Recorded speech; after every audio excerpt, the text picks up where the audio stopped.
एक समय की बात है, एक घने जंगल के बीच एक खूबसूरत घाटी थी जिसे लोग जादुई घाटी कहते थे। वहां के पेड़, फूल और नदियां सब चमकते थे जैसे किसी जादू से भरे हों। लेकिन यह घाटी आम इंसानों के लिए अदृश्य थी। सिर्फ सच्चे दिल वाले लोग ही वहां तक पहुंच सकते थे। राजू नाम का एक छोटा लड़का जो एक छोटे से गांव में रहता था, हमेशा परियों की कहानियों में खोया रहता। उसे विश्वास था कि परियां सच में होती हैं। एक दिन गांव के बुजुर्ग ने उसे बताया कि जादुई घाटी में जाने के लिए सच्चे दिल और निस्वार्थ भाव की जरूरत होती है। राजू ने जादुई घाटी तक पहुंचने का संकल्प लिया। उसने अपने साथ कुछ जरूरी सामान लिया और जंगल की ओर चल पड़ा। रास्ता कठिन और डरावना था, लेकिन राजू का विश्वास अटल था।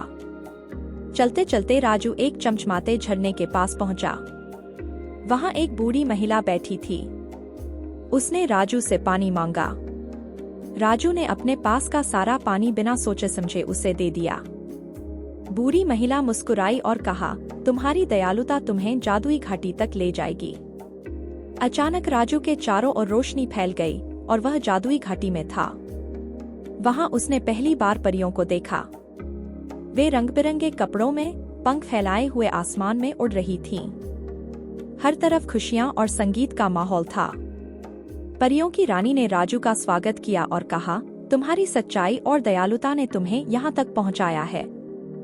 लेकिन एक आखिरी परीक्षा बाकी है। रानी ने राजू को एक बीज दिया और कहा, अगर तुम इसे प्यार और धैर्य से पालोगे तो यह बीज तुम्हारी सबसे बड़ी इच्छा पूरी करेगा। राजू ने उस बीज को घर लाकर अपने बगीचे में लगाया। उसने उसे हर दिन पानी दिया और प्यार से पाला। कुछ महीनों बाद बीज से एक सुंदर फूल उगा जिसमें से जादुई रोशनी निकली। तभी परियों की रानी प्रकट हुई और बोली, तुम्हारा धैर्य और मेहनत तुम्हें जीवन में हमेशा सफल बनाएंगे।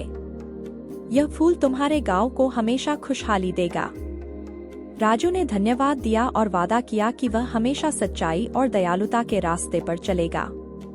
यह कहानी